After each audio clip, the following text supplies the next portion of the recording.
Assalamualaikum warahmatullahi wabarakatuh. Baiklah, pada pertemuan kali ini kita akan belajar tentang materi statistik untuk data kelompok.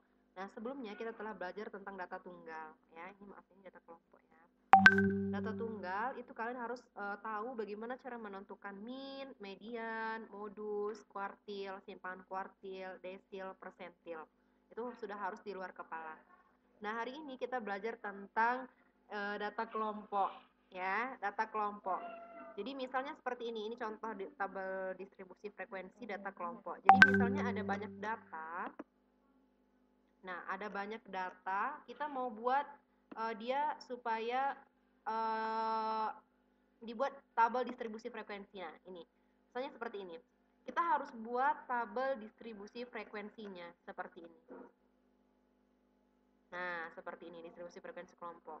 Gimana caranya? Cara yang pertama itu langkah pertamanya kita harus menentukan rank.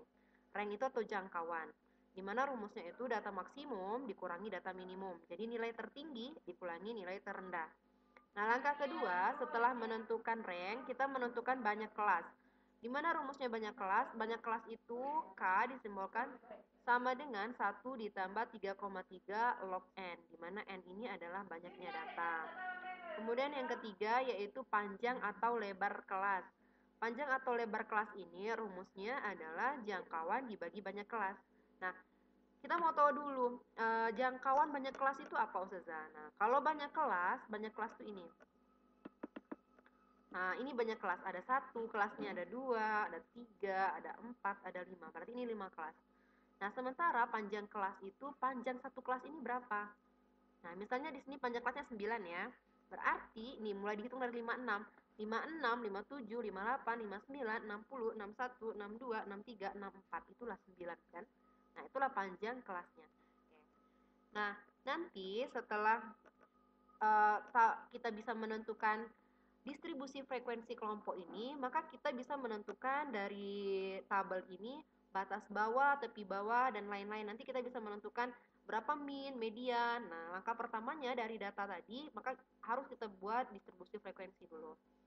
Batas bawah itu adalah nilai terkecil dalam satu interval atau satu kelas. Misalnya kelas ini, berapa batas bawahnya? 56. Berapa batas atasnya? 64, nilai tertinggi ya. Atau di kelas terakhir, di kelas 5, berapa batas bawahnya? Ini batas bawahnya 92. Batas atasnya yaitu 100 ya. Itu. Nah, sekarang nilai tengah interval. Berapa nilai tengah intervalnya? Ini rumusnya. Ini ringkasan materi ya. Nanti kalian bisa download atau di print atau dicatat boleh. Nah, dari sini juga kita bisa menentukan tepi bawahnya. Misalnya dalam kelas ini, berapa tepi bawahnya? Tepi bawah itu adalah batas bawah dikurangi 0,5. Nah, batas bawahnya misalnya 56, dikurangi setengah jadi 55,5. Kemudian batas atasnya berapa?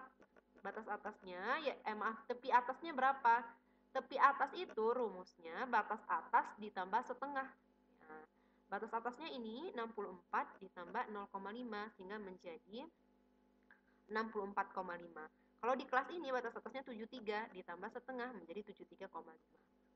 Panjang kelasnya boleh menggunakan rumus tepi atas dikurangi tepi bawah. Nah, 9. Nah, itu kalau kita sudah dapat tabel distribusi frekuensi. Tapi kalau belum, maka kita harus menentukan panjang kelasnya menggunakan rumus rank dibagi dengan kelas. Gitu. Ya.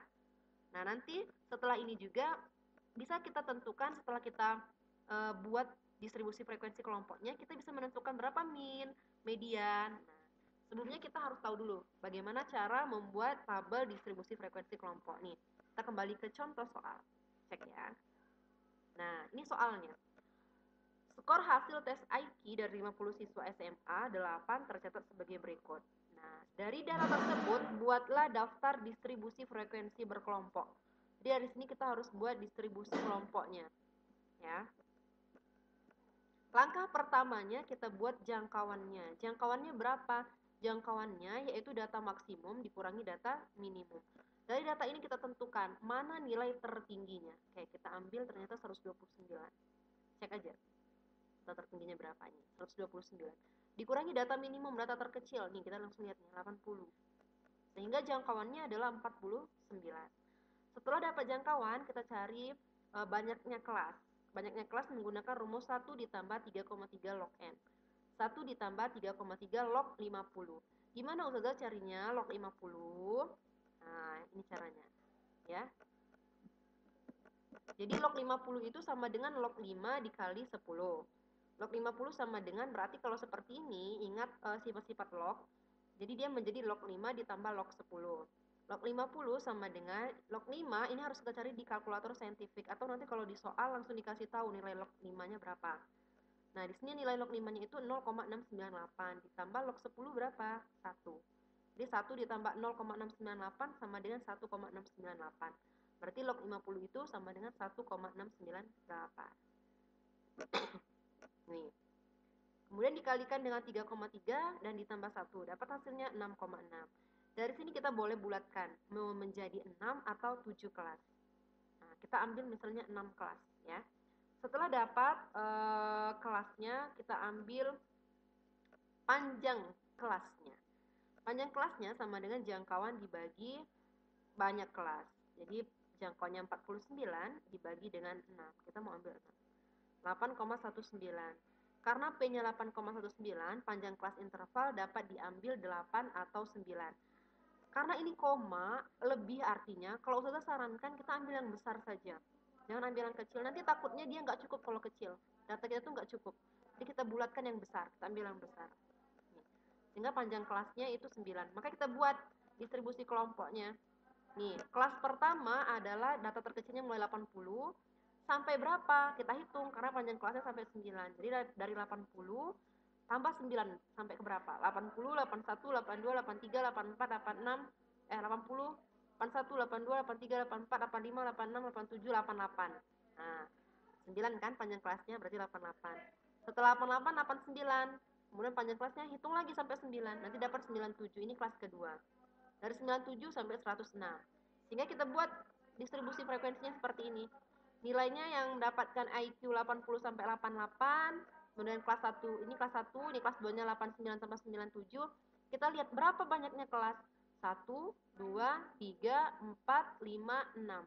Oke, banyaknya kelas 6. Sesuai dengan yang kita cari tadi. Kita kan ambil 6 tadi ya, banyak kelasnya bukan 7. Nih, kita ambil 6 tadi kan, berarti sesuai.